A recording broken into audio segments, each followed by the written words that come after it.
మీ business ఏదైనా మీ ఊర్లో promotion చేయాలంటే అది సుమన్ టీవీతోనే సాధ్యం. ఇప్పుడే సంప్రదించండి. అందరికీ వందనాలు. నిన్న మొన్న మన ప్రాంతంలో పుంగనూరు శాసనసభ్యులు పెద్దిరెడ్డి రామచంద్రారెడ్డి గారి భూ ఆక్రమణల మీద జరుగుతున్న వ్యవహారాల మీద మాట్లాడదామని ఈ సమావేశం ఏర్పాటు చేయడం జరిగింది. తెలుగుదేశం పార్టీ తరఫున మనందరికీ తెలుసు, గత 5 సంవత్సరాల కాలంలో వైకాపా హయాంలో జరిగిన అనేక రకాలైన ప్రజాధనం దోపిడీల గురించి, అందులో ఈ యొక్క భూముల వ్యవహారం కూడా ఒక చిన్న భాగం మాత్రమే. పూర్తిగా వీళ్ళు చేసినట్టునే చెప్పుకోవాలంటే కొన్ని రోజుల తరబడి చెప్పుకునే పరిస్థితి ఉంది. కాకపోతే ఈ భూముల విషయానికి వస్తే పులిచెర్ల మండలంలో ఇప్పుడుండే అన్నమయ్య జిల్లా, ముందుండే చిత్తూరు జిల్లా, పులిచెర్ల మండలంలో ఇప్పుడు కూడా చిత్తూరు జిల్లానే, పార్లమెంట్ వచ్చి రాజంపేట కిందకి వస్తుంది. పులిచెర్ల మండలంలో మంగళంపేట రెవెన్యూ విలేజ్లో మనందరికీ తెలుసు, ముంగిలిపట్టు ఒక రిజర్వ్ ఫారెస్ట్ ఏరియా. ఇక్కడ ఒక పెద్ద వ్యవసాయ క్షేత్రాన్ని దాదాపుగా 100 ఎకరాలు ఫెన్సింగ్ వేసి కంచె వేసి పెట్టుకున్నారు.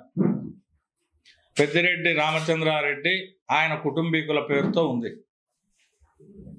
అక్కడ రిజర్వ్ ఫారెస్ట్ చట్టాలను అతిక్రమిస్తూ కంచె వేసుకోవడం కానీ, రోడ్డు వేసుకోవడం కానీ, ఆక్రమించుకోవడం కానీ ఇవన్నీ జరిగినాయి.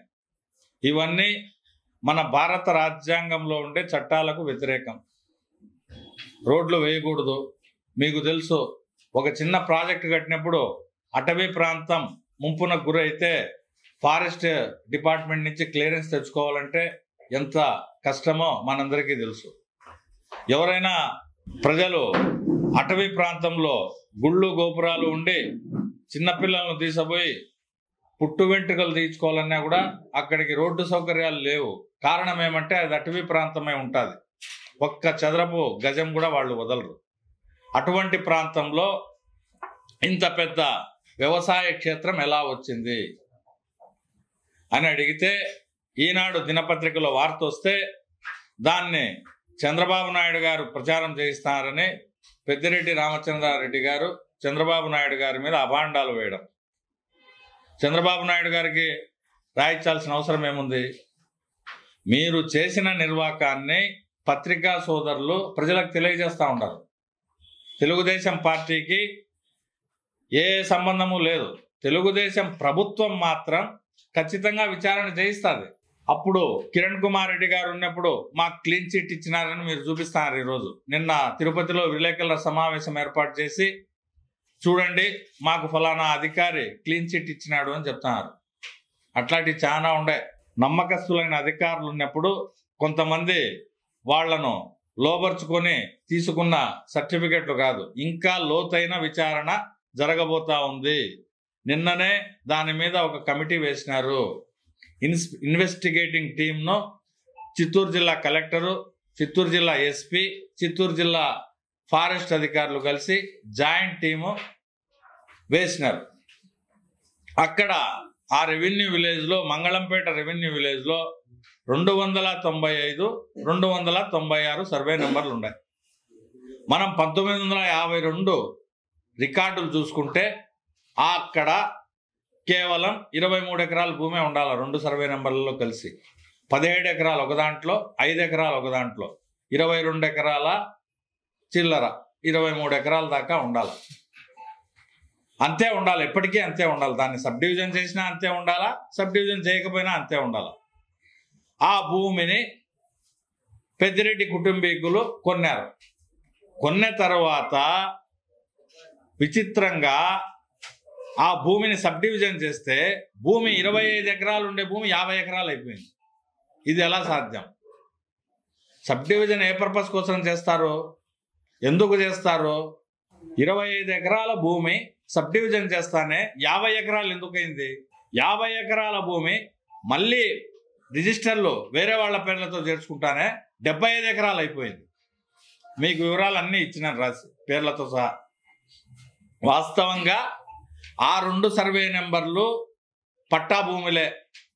అవి గ్రామానికి దగ్గరలో, ఇప్పుడు శాటిలైట్ సర్వేలో చేస్తే మంగళంపేట గ్రామానికి ఆనుకొని దగ్గరగా ఉన్న భూములవే, చూసుకోండి మీరు. కానీ వ్యవసాయ క్షేత్రం నట్టనడి రిజర్వ్ ఫారెస్ట్లో ఉంది. సర్వే నెంబర్లు ఇక్కడ, ఆ భూములు ఇక్కడ ఉన్నాయి, మీరు చూపిస్తూ ఉండేది అక్కడ చూపిస్తున్నారు. ఇది మీరు ఏ అటవీ అధికారులను లోపరుచుకొని, ఏ రెవెన్యూ అధికారులను లోపరుచుకొని చేసుకున్నారు. కిరణ్ కుమార్ రెడ్డి గారు ముఖ్యమంత్రిగా ఉన్నప్పుడు ఏ అధికారి ద్వారా సర్వే చేయించినారు, ఏ అధికారి ద్వారా విచారణ చేయించినారు? రెవెన్యూ అధికారులు, ఫారెస్ట్ అధికారులు కలిసి జాయింట్ సర్వే చేయాల్సిన అవసరం ఉందా లేదా? 1952లో 2 సర్వే నెంబర్లలో 25 ఎకరాలు మాత్రమే ఉండే భూమి, ఆ తర్వాత 50 ఎకరాలు అయ్యి, తర్వాత 75 ఎకరాలు అయ్యి, మీరు 75 ఎకరాలు ఈరోజు మీ కుటుంబ సభ్యుల పేర్లతో రిజిస్ట్రేషన్ పొంది ఉండారు. అది ఆక్రమణలో చూస్తే 100 ఎకరాలు ఉంది. ఇంకో 25 ఎకరాలు అక్రమంగా ఆక్రమించుకొని 100 ఎకరాలకు మీరు అటవీ చట్టాలకు విరుద్ధంగా మీరు కంచె వేసుకొని ఉండారా లేదా? అందులో అత్యాధునిక భవంతి నిర్మించుకొని ఉండారా లేదా? పులిచెర్ల వ్యవసాయ మార్కెట్ కమిటీ నిధులతో మీరు మీ వ్యవసాయ క్షేత్రానికి రోడ్డు వేసుకున్నారా లేదా? కేవలం కాలిబాట మాత్రమే ఉండే ఆ రోడ్డును తార్ రోడ్డుగా ఎట్లా మార్చినారు? ఫారెస్ట్ వాళ్ళు ఎవరు మీకు పర్మిషన్ ఇచ్చినారు? 25 ఎకరాల భూమి, పట్టా భూమి, గ్రామానికి ఆనుకొని ఉండే భూమి నట్టనడి అడవిలోకి ఎలా మారిపోయింది? సర్వే నెంబర్లు గ్రామానికి ఆనుకొని ఉంటే మాకు రిజిస్టర్ ఉండేదని మీరు చూపిస్తున్నారు. ఆ భూమి చూస్తే నట్టనడి ఫారెస్ట్ ఏరియాలకి ఎట్లా మారిపోయింది? మారిపోయిన భూమి 4 ఇంతలుగా ఎట్లయిపోయింది? 23 ఎకరాలు ఉండాల్సిన భూమి 100 ఎకరాలకు ఎలా చేరింది? వీటన్నింటికి మేము వస్తాం, మంగళంపేటకు వస్తాం. మీరు అందరికీ అక్కడ ఉన్న వాస్తవాలు చూపించి నిజానిజాలు వివరించగలరా పెద్దిరెడ్డి గారు? మేము అడుగుతున్నాం. మీరు ప్రజా జీవితంలో ఉండారు, బాధ్యతాయుతమైన పదవులు నిర్వహించినారు. ఈరోజు ప్రజలకు బాధ్యతగా మీరు సమాధానం చెప్పాలా. మేము వస్తాం. తెలుగుదేశం పార్టీ వాళ్ళందరము మీరు డేట్ ఫిక్స్ చేస్తే ఆ తేదీకి చలో మంగళంపేట అని మేమంతా వచ్చి ఆ ముంగిలిపట్టు అటవీ ప్రాంతంలో మీరు నిర్మించిన వ్యవసాయ క్షేత్రాన్ని, మీరు చేస్తూ ఉండే వ్యవసాయాన్ని 15 అడుగుల ఎత్తుతో ఇనుప కంచె వేసి ప్రహరీ గోడ నిర్మించుకొని మీరు అప్పుడప్పుడు అక్కడ ఏ సమావేశాలు జరుపుకుంటా ఉన్నారు?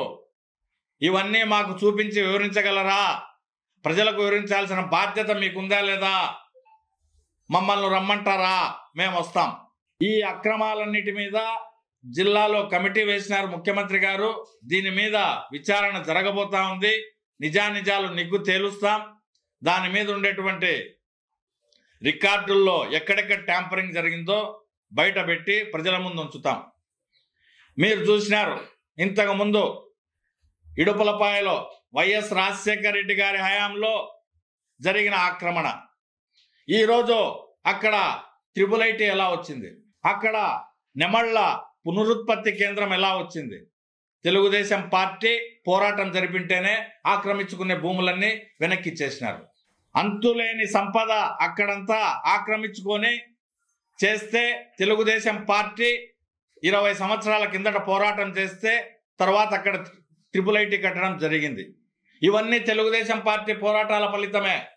ఈరోజు కూడా ఈ భూముల మీద మీరు చేసిన కబ్జాల మీద, అది తంబళ్లపల్లె కావచ్చు, పుంగనూరు కావచ్చు, ఇప్పుడు చెప్తా ఉండే మంగళంపేట కావచ్చు, ఎక్కడ రాజంపేట కావచ్చు, నందలూరు కావచ్చు, ఆకేపాడు కావచ్చు, ఎక్కడైనా సరే ఒక్కొక్కటి మీరు చేసిన దుర్వినియోగాల మీద తెలుగుదేశం పార్టీ పోరాటం చేస్తుంది. నిజాలు నిగ్గు తేలుస్తాం, ప్రజల ముందు ఉంచుతాం. అంత లోపల మీరేదో పత్రికా సమావేశాలు పెట్టి ప్రజలను మభ్యపెట్టాలని చూస్తే ప్రజలు నమ్మే పరిస్థితుల్లో లేరని గ్రహించాలని చెప్పి పెద్దిరెడ్డి రామచంద్రారెడ్డి గారికి మీ ద్వారా తెలుగుదేశం పార్టీ తరఫున తెలియజేయడం జరుగుతూ ఉంది. నమస్తే.